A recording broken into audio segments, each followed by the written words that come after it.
तो प्रीडिफाइंड जो है प्रीडिफाइंड फॉर्मूला को फंक्शन बोला जाता है। जैसे कि यहाँ पर हम एज पर प्रीवियस क्लास जो हम लोग सीखे थे, अगर मुझे टोटल करना होता है यहाँ पर तो हम क्या करेंगे, as per previous class b2 plus c2 plus d2 plus e2 plus f2 plus g2। तो तुम्हारा 6 सब्जेक्ट्स है यहाँ पर, ये टोटल तुम्हारा निकल गया। आप ऑब्वियसली डबल क्लिक करेंगे तो सबका निकल जाएगा। ये एज पर प्रीवियस क्लास हम लोग सीखे थे, लेकिन इसको हम डिलीट कर दिया। आज हम करेंगे फंक्शन का यूज जो है सम। जब लिखने के लिए बोलेंगे तब लिखना, अभी लिखने का किसी का कुछ जरूरत नहीं है, ठीक है, अभी सिर्फ देखते जाओ। तो सम सम फंक्शन के बाद हम क्या करेंगे, सम फंक्शन के बाद यहाँ पर हम लिखेंगे b2 is to g2, मतलब starting cell number is to देके एंडिंग सेल नंबर, तो बीच में ऑटोमेटिकली सब हो गया, ले लिया। अब सम के जगह पे तुम अगर ऐड लिखोगे तो नहीं होगा। हम जानते हैं सम का मतलब जो है ऐड का मतलब भी वही है, लेकिन एक्सेल नहीं समझता। हम क्या बोले, प्रीडिफाइंड फार्मूला। प्रीडिफाइंड मतलब पहले से जो डिफाइंड है। तुम्हें अगर हम बोलेंगे सिट डाउन तो तुम बैठोगे, स्टैंड अप उठोगे, बाहर जाओगे।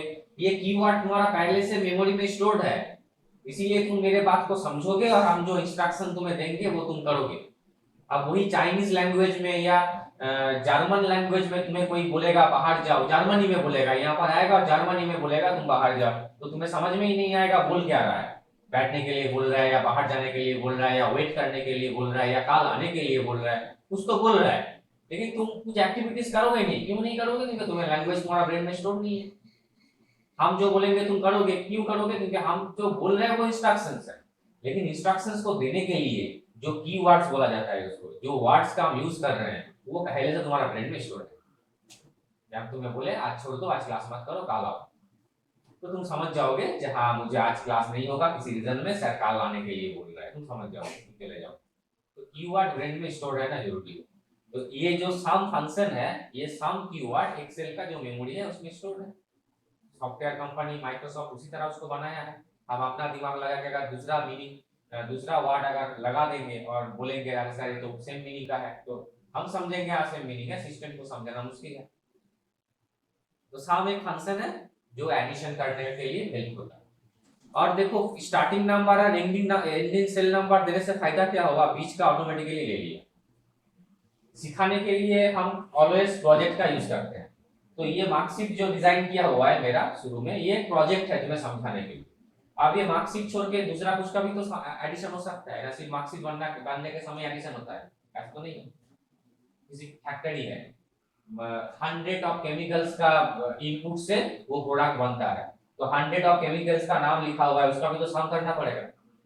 और जितना भी मशीनरीज है वो तो कंप्यूटर के थ्रू कंट्रोल होता है। अब तुम जब लिखोगे b2 plus c2 plus v2 करके, तुम सोचो 100 टाइम लिखना पड़ेगा, एक तो तुम्हारा वक्त गया। लिखते लिखते अगर तुम्हारा कंसंट्रेशन थोड़ा सा ब्रेक कर गया और बीच में कोई एक सेल नंबर छूट गया, तो तुम्हारा प्रोडक्ट खराब हो गया, क्योंकि इनपुट में प्रोडक्ट का जो इनपुट है मटेरियल्स में हो जाएगा ही नहीं। लेकिन हम जब स्टार्टिंग का नंबर देंगे और एंडिंग का नंबर देंगे तो मेरा दो फायदा हुआ, मेरा टाइम बचा और बीच में गैपिंग का कोई चांसेस तो है नहीं, चेक करने का भी जरूरत नहीं है, ऑटोमेटिकली सब करेगा। ठीक है ना। तो मार्कशीट जस्ट एक एग्जांपल है, ब्रैकेट क्लोज करके हम एंटर देते हैं, तो मेरा आउटपुट आया 375 और डबल क्लिक करेंगे यहाँ से, तो मेरा जितना भी स्टूडेंट्स का रिजल्ट है सब यहाँ पर मेरा आ जाएगा। ओके, तो सम एक फंक्शन है, बाद में लिखना, अभी लिखने का जरूरत नहीं है। सम एक फंक्शन है जिस फंक्शन के थ्रू हम क्या कर सकते हैं, एडिशन कर सकते हैं।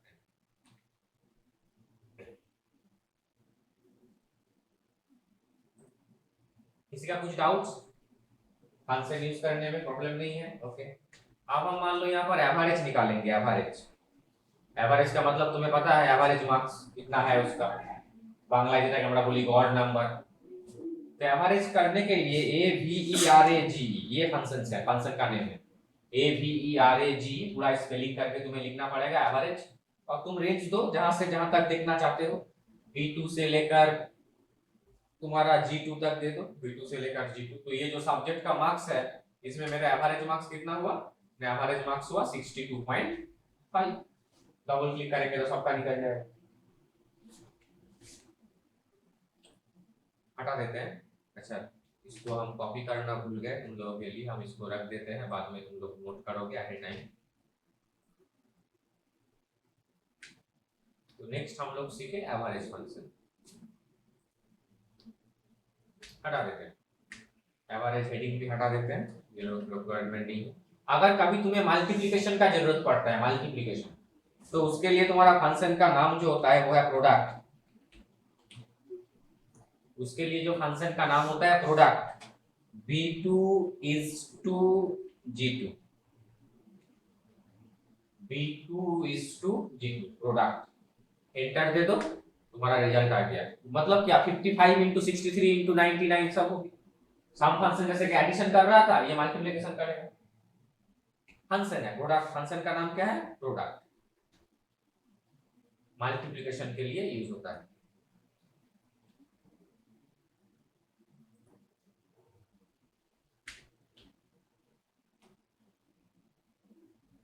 अब हम मान लो मुझे दो, एक आइटम है, एक क्वांटिटी है, एक रेट है, दोनों का मल्टीप्लिकेशन करना है, जैसे कि प्रीवियस क्लास में हम किए भी थे। 55 इंटू 63 सपोज करना है, तो हम क्या लिखेंगे b2 इंटू c2। इसमें हम नहीं लिखेंगे प्रोडक्ट b2 से लेकर c2, क्योंकि उसमें तो वक्त ज्यादा लगेगा। बात को समझना है, कब फंक्शन का यूज करेंगे, कब मैथमेटिकल सिंबल से करेंगे। ये दो नंबर का एडिशन करना है ओनली, बंगाली एंड इंग्लिश, क्या लिखेंगे b2 plus c2, b2 plus c2। क्यों हम सम फंक्शन का यूज करेंगे? फंक्शन का यूज कब करेंगे? जब मल्टीपल्स है, जब मुझे b2 plus c2 plus d2 plus c2 बहुत ज्यादा लिखना पड़ रहा है, तब फंक्शन का यूज करेंगे। फंक्शन का यूज करेंगे मतलब ऐसा नहीं है मैथमेटिकल सिंबल का यूज नहीं हो। अब दो सब्जेक्ट का एडिशन करना है, या सब्जेक्ट हो सकता है, कुछ भी हो सकता है, दो मेरा जो वैल्यू है उसका एडिशन करना है, तो क्यों हम सम फंक्शन का यूज करेंगे? Equal to sum b2 is to c2, ज्यादा लिखना पड़ रहा है, आंसर तो सेम निकलेगा ऑब्वियसली, लेकिन उसमें ज्यादा लिखना पड़ रहा है, क्यों लिखेंगे? तो प्रोडक्ट में भी same, maximum to maximum time product दो सेल में ही होता है, हम जो देखे हैं मैक्सिमम टू मैक्सिमम टाइम, तो तुम एस्टेरिस्क सिंबल से ही करोगे जैसा होता है। जब तुम्हारा रिक्वायरमेंट होगा, बहुत सारा नंबर है, बहुत सारा सेल्स है, सबका प्रोडक्ट करना पड़ेगा, সবার একসাথে বের করতে হবে, তখন প্রোডাক্ট ফাংশন ইউজ করুন। যোগের জন্য সাম, এভারেজের জন্য এভারেজ, আর গুণের জন্য প্রোডাক্ট। তো এটা ফাংশনের নেম গুলো তোকে মেমোরাইজ করতে হবে, যেভাবে তুই শিখবি। नेक्स्ट फंक्शन हम सीखेंगे मैक्स। मैक्स फंक्शन क्या करेगा, जो रेंज हम देंगे, ब्रैकेट के अंदर क्या दिया जाता है, रेंज, कहां से मुझे चाहिए, ये क्या मेरा रिक्वायरमेंट है, रेंज दिया जाता है ब्रैकेट के अंदर। तो मैक्स फंक्शन में जो रेंज हम देंगे, उस रेंज में से हम देते हैं, मान लो b2 से लेकर g2 ही देते हैं, उस रेंज में से सबसे हाईएस्ट मार्क्स जो है, सबसे लार्जेस्ट मार्क्स जो है वो रिटर्न देगा। मुझे ढूंढना नहीं पड़ेगा कौन है, मतलब कौन सबसे हाईएस्ट मार्क्स उस रेंज में क्या है ना 99, वो तुम्हारा मैक्स फंक्शन रिटर्न देगा।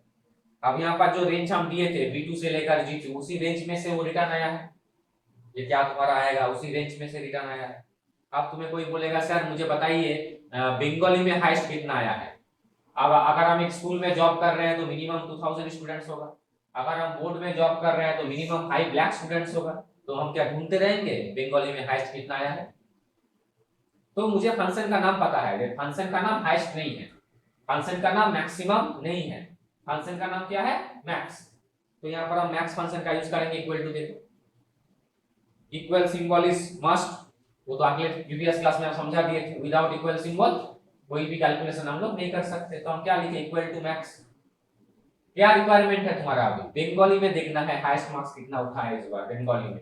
तो बंगाली का marks start from b2 and ending with फिलहाल b10।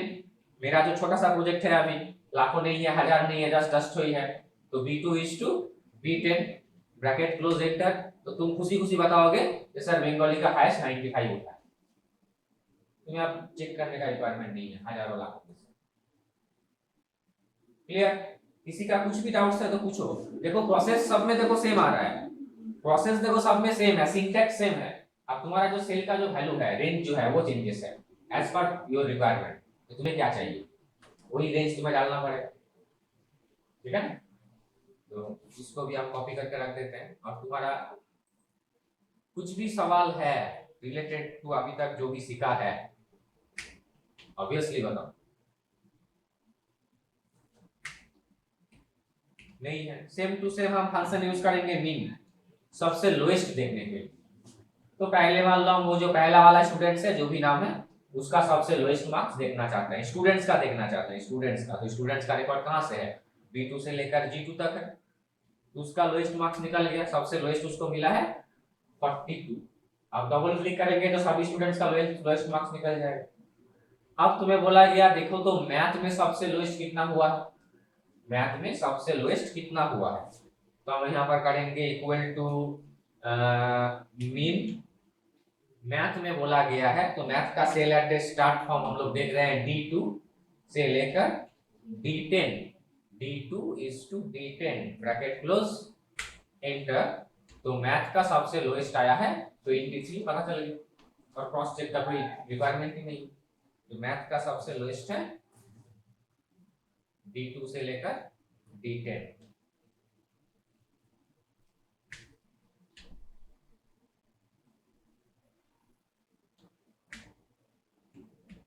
Clear, any doubts? Next function हम सीखेंगे काउंट, COUNT, काउंट। काउंट में हम क्या कर रहे हैं, ये जो मेरा पूरा टेबल है, पूरा डेटाबेस है मार्कशीट का, ये पूरा टेबल को दिखा देते हैं, पूरा टेबल को जो हम दिखा देते हैं A1 is to H10, A1 is to H10, पूरा टेबल को दिखा दिए। जो मेरा प्रोजेक्ट है, जो मेरा डेटाबेस है, पूरा डेटाबेस को दिखा दिए। A1 is to H10 bracket close करके एंटर दिए। तो काउंट फंक्शन क्या रिटर्न दिया तुम्हें, काउंट फंक्शन रिटर्न दिया इस प्रोजेक्ट में, इस डेटाबेस में मेरा कितना न्यूमेरिक सेल है। ध्यान से समझो, इस डेटाबेस में मेरा कितना न्यूमेरिक सेल है, कितना सेल में हम न्यूमेरिक डेटा डाले हैं, कितना सेल में हम लोग नंबर डाले हैं। অ্যালফাবেট ও কাউন্ট করতে পারছে না, অ্যালফা নিউমেরিক কাউন্ট করতে পারছে না, কোনো সিম্বল যদি আমি কোনো সেলে লিখে রেখেছি কাউন্ট করতে পারছে না। কাউন্ট ফাংশন কি কাউন্ট করেছে, কতগুলো সেলে শুধু সংখ্যা লেখা আছে, কতগুলো সেলে আমি সংখ্যা লিখে রেখেছি, সেটা হচ্ছে তো 63। ব্ল্যাঙ্ক থাকলে তো কাউন্ট করবেই না অবভিয়াসলি, সেটা বাদ দে। Count function counts only numeric cell, এটা তোকে মাথায় রাখতে হবে। এই একটা কাউন্ট করেনি, নাম লেখা আছে, হেডিংস লেখা আছে, একটা কাউন্ট করে। ও শুধু নিউমেরিক সেল কতগুলো আছে সেটা শুধু কাউন্ট করেছে কাউন্ট ফাংশন।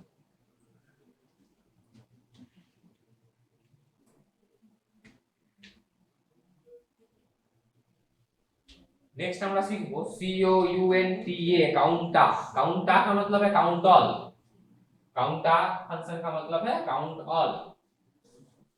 सेम रेंज हम देते हैं A1 से लेकर तुम्हारा H10 तक, H10 तक। काउंटा फंक्शन क्या करेगा, काउंटा फंक्शन एवरीथिंग रिटर्न देगा, एवरीथिंग। हाँ, ब्लैंक सेल छोड़ के ऑब्वियसली। तुम एक सेल में एक डॉट भी लिख के रखोगे वो भी काउंट करेगा, कोई सिंबल लिख के रखोगे तो भी काउंट करेगा, अल्फाबेट भी काउंट करेगा, एवरीथिंग। ऑब्वियसली ब्लैंक छोड़ के एवरीथिंग काउंट करेगा कि तुम कितना सेल का यूज किया है। तुम टोटल 80 सेल तुम्हारा यूज हुआ है तुम्हारा इस प्रोजेक्ट। तो काउंटा फंक्शन क्या देगा, काउंट ऑल, एवरीथिंग रिटर्न देगा जो भी तुम सेल में अगर कुछ लिखे हो तो। ये है दोनों में डिफरेंस, काउंट एंड काउंटा में।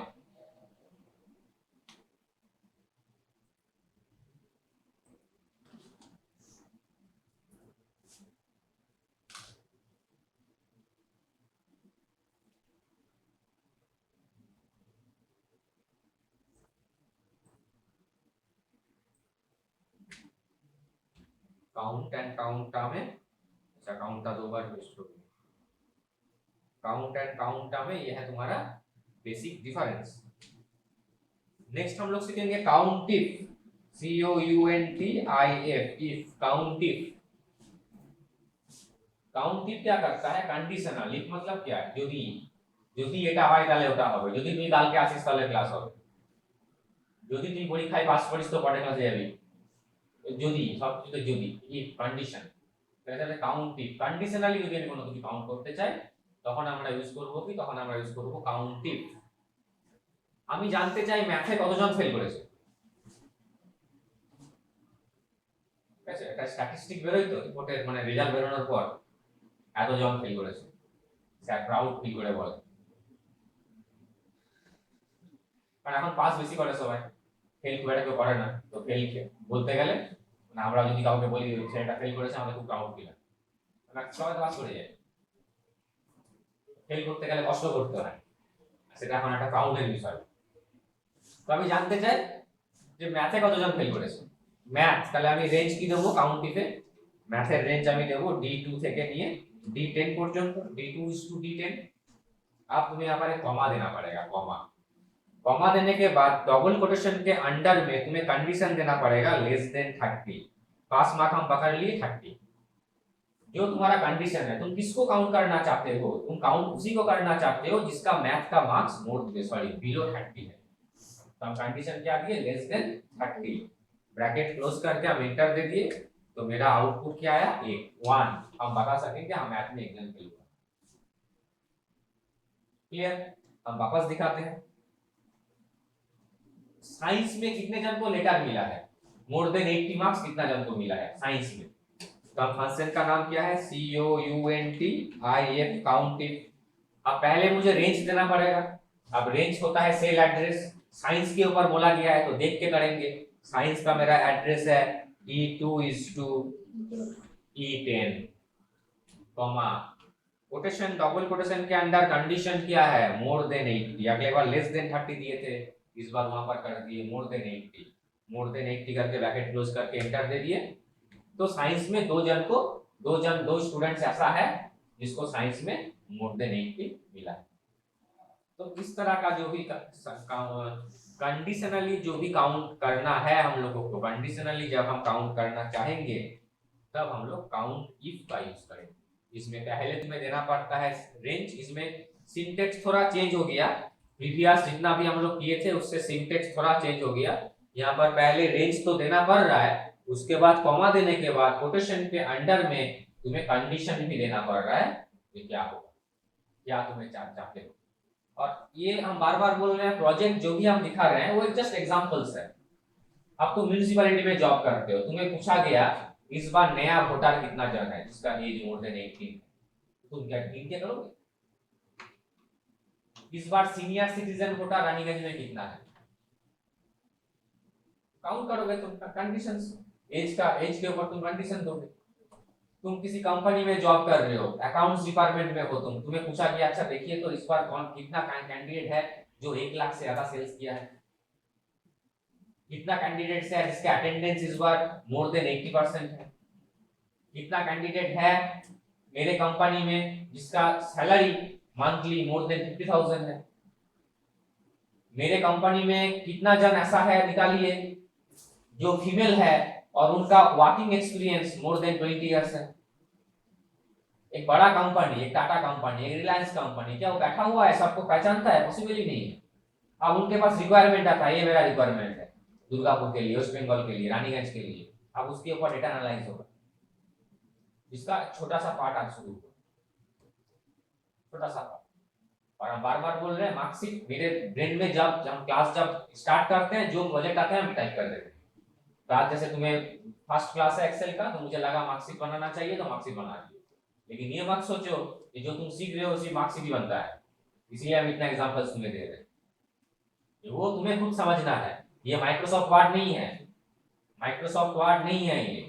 एक्सेल तुम कैसा सीखोगे वो टोटली तुम्हारा डिपेंड करेगा मेरे ऊपर, या हम कैसा सिखाएंगे तुम, और एक्सेल में तुम कैसा काम करोगे वो डिपेंड करेगा तुम्हारे ऊपर कि तुम कैसा उसको पकड़े हो।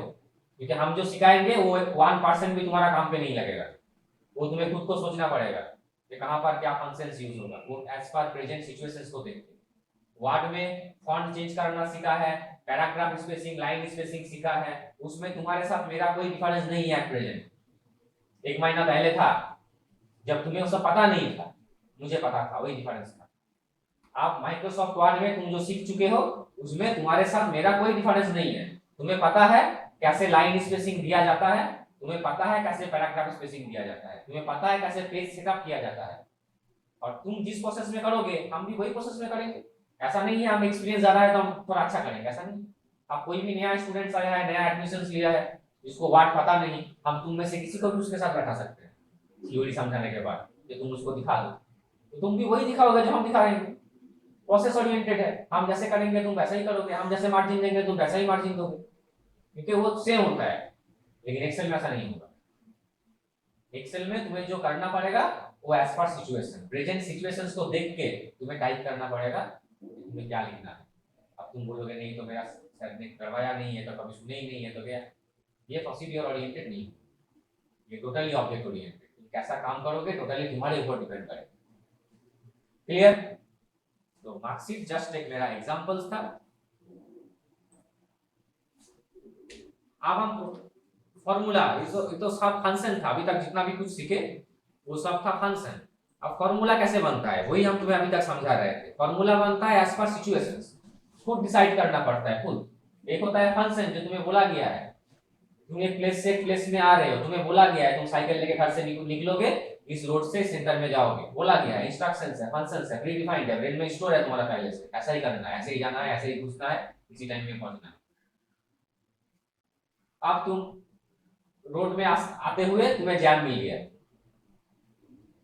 तुम्हारा इंस्ट्रक्शंस था रोड में ही आना है, लेकिन तुम्हें जैम मिल गया बहुत ज्यादा, तुम्हें 1-2 मिनट बात करके लगा, तुम समझ गया कि ये जैम छूटने में बहुत देर लगेगा, मेरा क्लास स्टार्ट हो जाएगा, तुम अल्टरनेटिव रास्ता ले लिए, जो तुम्हें पता है पहले से। रास्ता तुम नहीं बनाया, बट तुम्हें रास्ता पता है पहले से, वो तुम्हारा फंक्शन में नहीं था, वो अल्टरनेटिव रास्ता से तुम्हें कोचिंग या ट्यूशन सेंटर में तुम पहुंच गए, क्योंकि तुम्हें रास्ता पता है पहले से।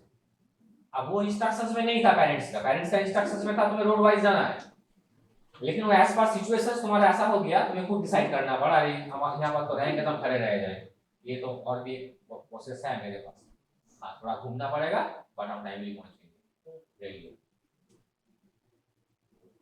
तो दैट इज कॉल्ड फॉर्मूला। अब West Bengal Council of Higher Secondary Education, West Bengal Council of Higher Secondary Education, जिसमें टोटल तुम्हारा 6 सब्जेक्ट होगा, 6 मेन सब्जेक्ट होगा, तुम्हारा कोई एडिशनल सब्जेक्ट नहीं रहेगा, तुम्हारा कोई एडिशनल सब्जेक्ट नहीं रहेगा, तुम्हारा 6 मेन सब्जेक्ट होगा, जिसमें तुम्हारा फर्स्ट जो लैंग्वेज है बंगाली इंग्लिश ये होगा कंपलसरी, और बाकी 4 सब्जेक्ट तुम जो भी लोगे वो सब मेन सब्जेक्ट कहलाएगा, और उसमें से बेस्ट 3 कैलकुलेट होगा, बेस्ट 3, एडिशनल में कुछ नहीं रहता है वेस्ट बंगाल बोर्ड में। ठीक है, और बहुत सारे स्टूडेंट्स को गलतफहमी होता है मिस गाइडेंस के लिए, किसी भी सब्जेक्ट के बगल में एडिशनल या एक्स्ट्रा या वैल्यूलेस कोई भी वर्ड यूज नहीं किया जाता, या तुम जिसको एडिशनल सोच के स्किप करते हो, जिसको ज्यादा फोकस नहीं करेंगे, वो सब्जेक्ट लास्ट में भी नहीं रहता, वो सब्जेक्ट का वैल्यू एज पर मार्कशीट जहां पर होना चाहिए वहां पर ही रहता है। तो आप तुम मान लो वेस्ट बंगाल गवर्नमेंट में जॉब कर रहे हो बोर्ड में, अब तुम्हें टोटल निकालना है, तो तुम्हें टोटल कैसे निकालना है, वैसे ही करना है जो रूल्स है तुम्हारा, जो तुम्हारा रूल्स है वैसा ही तुम्हें टोटल करना है। इसमें टोटल कैसे निकलेगा, पहला जो 2 लैंग्वेज है बंगाली और इंग्लिश है तुम्हारा कंपलसरी में जाएगा, और बाकी 4 में से बेस्ट 3 कैलकुलेट होगा। अब इसके रिगार्डिंग तुम क्या फॉर्मूला लिखोगे वो मुझे लिख के दिखाओ। तुम सीखे हो सम फंक्शन, अब सम फंक्शन में डालोगे तो b2 से लेकर g2 सब ऐड हो जाएगा, 6 सब्जेक्ट भी ऐड हो जाएगा, लेकिन ये तुम्हें 5 सब्जेक्ट एडिशन चाहिए, तुम्हारा 6 ही मेन सब्जेक्ट्स है, 6 सब्जेक्ट का ही मार्कशीट में आएगा, 6 ही मेन सब्जेक्ट है, कोई एडिशनल सब्जेक्ट नहीं, लेकिन टोटल में तुम्हारा जो आएगा वो 5 सब्जेक्ट का है, पहला 2 कंपलसरी और बाकी 4 में से बेस्ट 3। अब उसके लिए तुम्हें क्या एक फॉर्मूला तो लिखना पड़ेगा, अब क्या लिखोगे तुम कॉपी में लिख के दिखाओ मुझे।